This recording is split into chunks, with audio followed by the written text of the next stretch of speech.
Thank you, Agat, and thank you all the respectful audience for joining our webinar. I'm Sumyaton, and as Agat mentioned, I'm research manager from Gender Equality Network, and I'm the focal person for this project. The full title of our research project is Understanding Barrier and Working Pathway to Women Political Participation in Myanmar. And this is the outline that I'm going to present tonight. Next, please.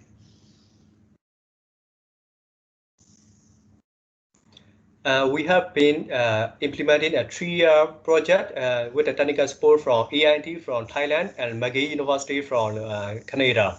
The objective of the study is to explore the barriers and working pathway to women political participation in Myanmar. And our study area are Kayin State, Kayin State, Mon State, Magway region, Yangon region, and Naypyidaw. And we use a mixed method approach, and we conducted qualitative data collection in February to 2020 and household survey in July to August 2020. Next, please.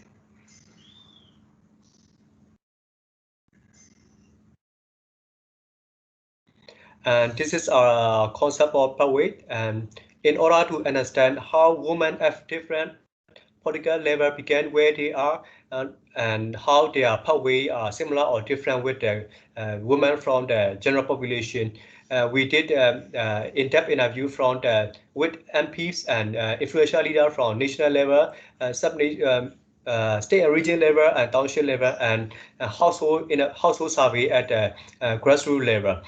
But for this preliminary session, we drew analysis from 30 in-depth interview with political leaders from and influential leaders from national level, and 3,000 household survey, 2,000 with women and 1,000 with men, and survey.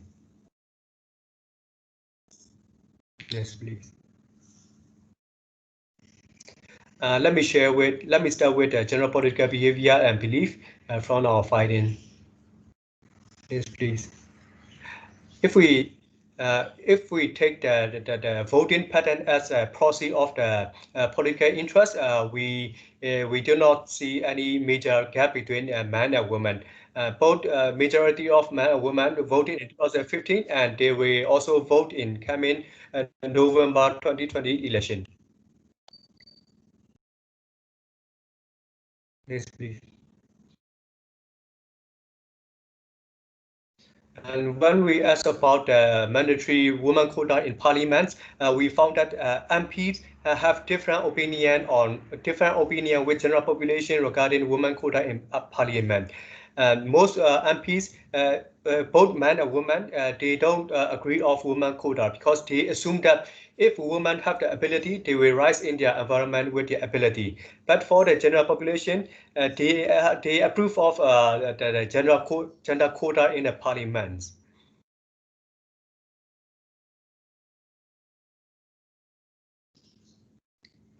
And when we ask about whether they are going to vote for man or woman if they have the same political views, we found that most women are going to vote for women, and men are inclined to vote for men, which is very different with other countries like Japan, where both men and women are inclined to vote for men. This could have influence on the priority policy priority by the candidate to increase their voting in their candidacy. These are the general perception of politics. For the pathway, we selected the following themes for our preliminary analysis.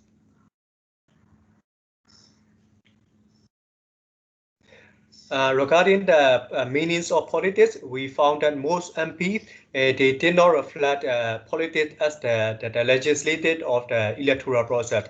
Instead, they just reflect what our General Aung San and defined politics like.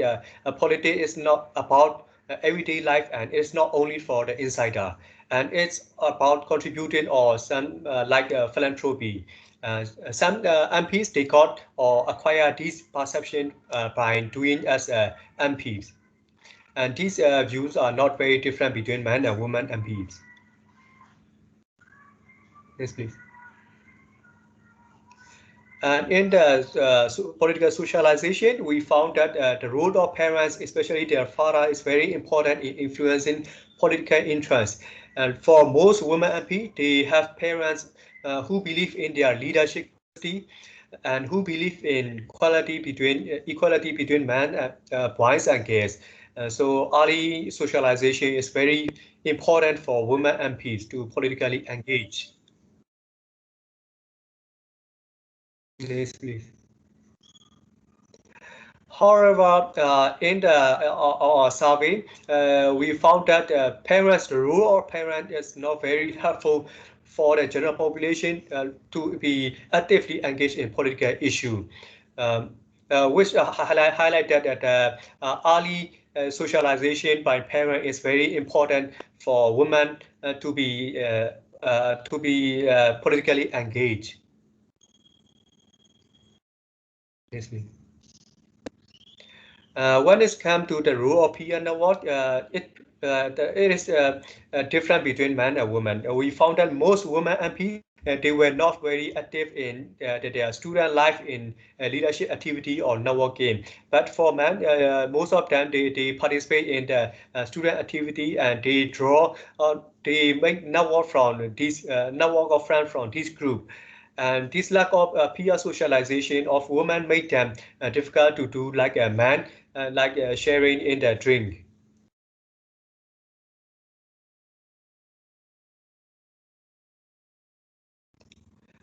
In our South, we found that the majority of both men and women were not involved in any student activity or activity networks. But that experience is very important for those few who have involved in such kind of activity in political engagement.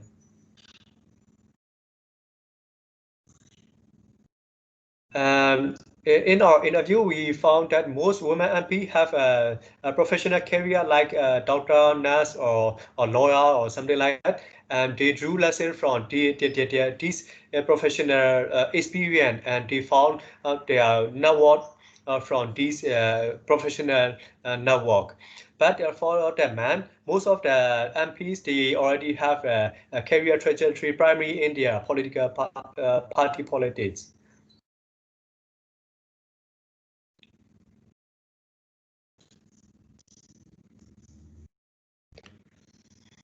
And when we ask about the role of CSO experience in political candidate, we found that most general population assume CSO experience as an advantage for political candidates.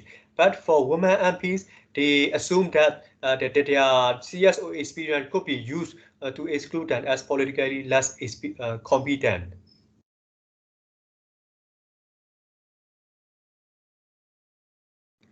Across all the generation of MPs that we have interviewed, they reflect that the 1988 event is their introductory event for them to be politically engaged.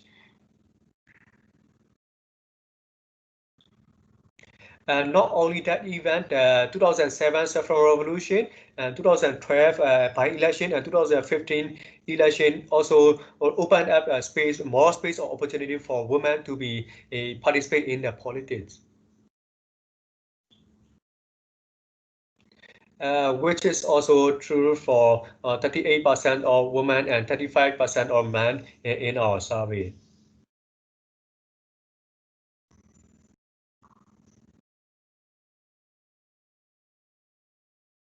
Basically. And sorry, previous slide, please.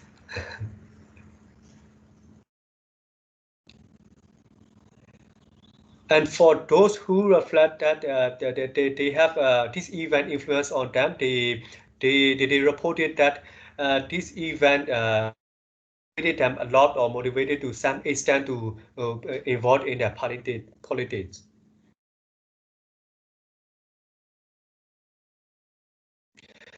Um, parties are very important for women political participation, but at the same time, it's also an obstacle for women to We found that some women have expressed that the party policy as their first obstacle, and many women express their discrimination experience within their parties and how men are controlling their major decision position within their parties.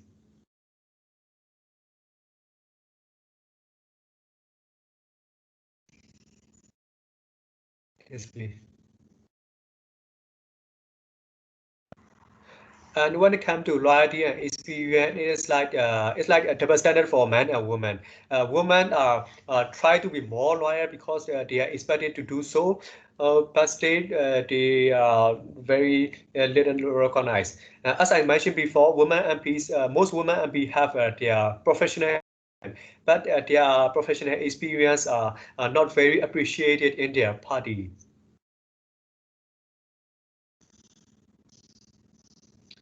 Regarding the family support, man also reported the family support, but very few today. But for women MP, they make it clear that for most of them, family support is very important, and the financial support was mentioned several times by women MPs.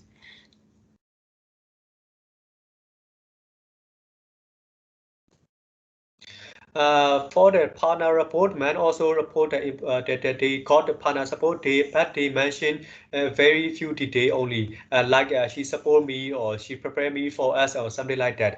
But for female MPs, they describe that the detail of the importance of partner support, like her husband taking care of the whole family affair and not to worry about the responsibility of their daughter or something like that.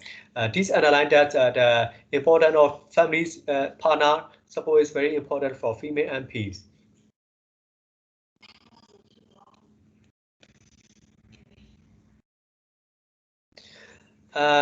In our survey, when we asked about who in your household usually do the domestic chores, we found that most respondents reported that female do the household chores, which might not be the barriers for women elite like the MPs that we have interviewed, but for those women in the general population, which might be the major barrier for them in terms of time availability to participate in politics.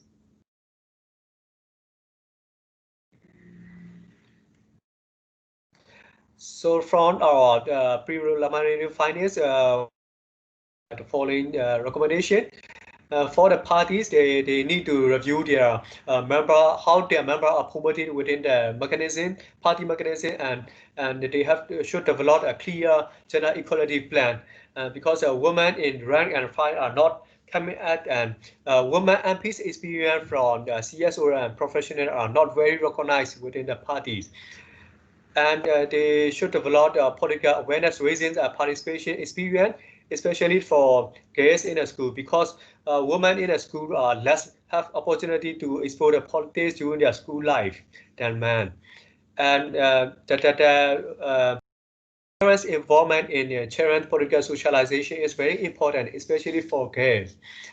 Um, and we need to create a peer socialization opportunity for women, whether they are young or not. So they will become more politically aware and politically engaged since they are young. Excellent. Thank you, you. Mia.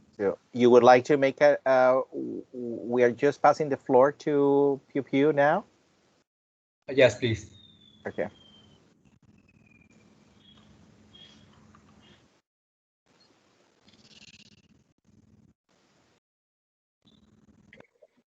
Okay, so you can go the slide. Yeah, so like according to from our findings, the women's pathway in politics tend to be less linear, but with key push factors, like they are exposed to political ideas very early through their families, when they are young, but are then expected to avoid leadership or political positions when they are growing up. We noticed very little influence from the school activities or organizing events or political peer networks compared to men.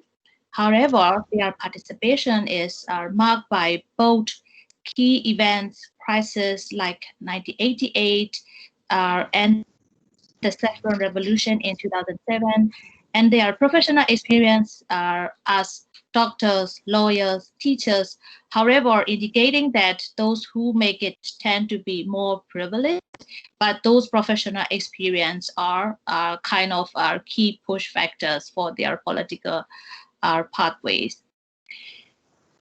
Parties provide limited structural and normative support to women. So, like MPs who see the organizational structures, culture, policies, and leadership as obstacles to their advancement in politics, even though they are also loyal to their parties, but they are not. Their loyalty is not equally counted as men. Yet the bar for party loyalty seems to be higher for women. Men are more free to test those boundaries. And the double standards, on how loyalty and experience are assessed, can work as barrier for women's rise in the political structure. So undermining our party's potential as our key pull factors. And then broad view of politics can open opportunities for women. So it's clearly increased, it's very clear to see increased democratization's process has opened spaces for women to engage more in politics.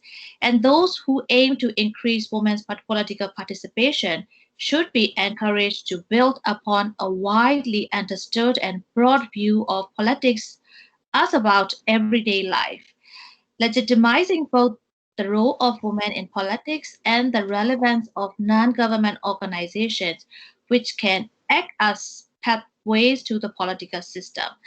But sadly, there are experiences in non-government organizations are not counted as advantages, especially for women.